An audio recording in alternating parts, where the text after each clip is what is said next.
Pour l'Afrique, Massad Boulos a qualifié vendredi de pièce maîtresse le processus de Doha visant à consolider la paix entre la République démocratique du Congo et le Rwanda en insistant sur la nécessité de s'attaquer aux causes profondes. C'est un conflit complexe qui dure depuis 3 décennies ou plus. Et pour revenir, je pense à votre question, oui, des millions de personnes ont perdu la vie dans ce conflit, probablement 6 ou 7 millions. Je viens de me rappeler que je n'avais pas répondu à cette partie de votre question. Donc oui, c'était je suis d'accord avec le président Tshisekedi sur ce qu'il a dit. Maintenant, s'il l'a qualifié de génocide ou si c'est une expression, c'est une question de technicité sur laquelle je ne suis pas en mesure de me prononcer pour l'instant. Mais des millions de personnes ont perdu la vie, et cela c'est après le génocide. Nous ne parlons pas du génocide rwandais. Donc c'est un processus complexe et nous avons mis en place, le plus important, c'est que nous avons mis en place de nombreux mécanismes entre les deux parties. Et là, je parle de la République démocratique du Congo et du Rwanda, mais aussi entre le mouvement 23 mars et la République démocratique du Congo.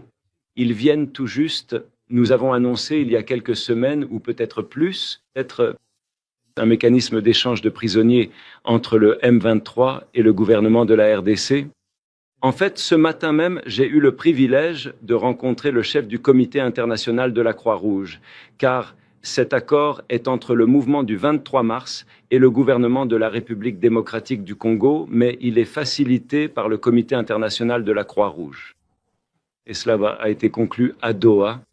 Donc il y a de bonnes avancées et de bons progrès qui se produisent à Doha. Nous avons donc d'abord eu la déclaration de principe. Ensuite, nous avons eu cet échange de prisonniers et nous travaillons également sur un certain nombre de mesures de renforcement de la confiance. Mais quant à savoir s'il y a des obstacles à ce processus en particulier, vous savez, il s'agit d'un dialogue interne. C'est un conflit. Il faut s'attaquer aux causes profondes du conflit. Et les deux parties ont accepté de traiter les causes profondes dans la déclaration de principe du 12 juillet. Donc, je crois qu'il y a 9 grands axes de travail et certains d'entre eux peuvent prendre du temps. Certains peuvent prendre quelques semaines. Par exemple, les questions de gouvernance. Il y a des questions de gouvernance, de décentralisation et de nombreux autres détails de cette nature, ainsi que l'intégration ou la réintégration des combattants du M23.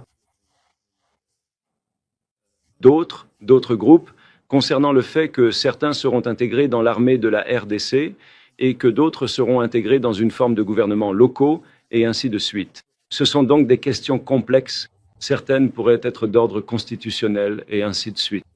Donc cela prend effectivement du temps. Cependant, nous avons un projet de texte, donc beaucoup de travail a déjà été accompli. Et encore une fois, le Qatar a joué ici un rôle énorme. Et nous avons un projet de texte. Il travaille donc sur ce projet final.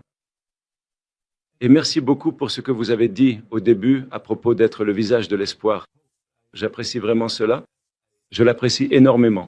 Et partout où je rencontre des Congolais, que ce soit ici, en Europe ou ailleurs, ils disent la même chose. J'apprécie vraiment cela.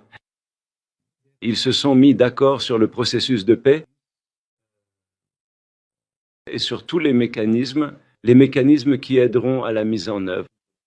Et comme je l'ai dit plus tôt, la dernière pièce du puzzle est le M20, la voie de Doha. En ce qui concerne les sujets spécifiques liés au Rwanda et à l'ACER, comme vous le savez, le Rwanda a des préoccupations sécuritaires et l'accord parle de la neutralisation des FDLR. Nous avons donc créé un mécanisme pour nous assurer que cela se réalise. En parallèle, le Rwanda lèvera les mesures défensives, ce que nous appelons les mesures défensives. Donc, nous avons mis en place des mécanismes pour cela. Nous allons donc assurer le suivi. Certaines de ces commissions se sont réunies 2 fois jusqu'à présent. L'une d'entre elles, une commission très importante, va se réunir pour la 3e fois ce lundi, je crois. Nous assurons donc un suivi très étroit avec l'Union africaine. N'oublions pas le rôle que joue l'Union africaine, qui est extrêmement important, et d'autres forums régionaux également, tels que la CAE ou la SADC. DRC Digital National 2030 devant une salle remplie d'investisseurs et d'hommes d'affaires issus des différents secteurs. Le chef de l'État a présenté cette activité comme la clé pour libérer le potentiel de la RDC, créer de millions d'emplois et assurer une prospérité réellement partagée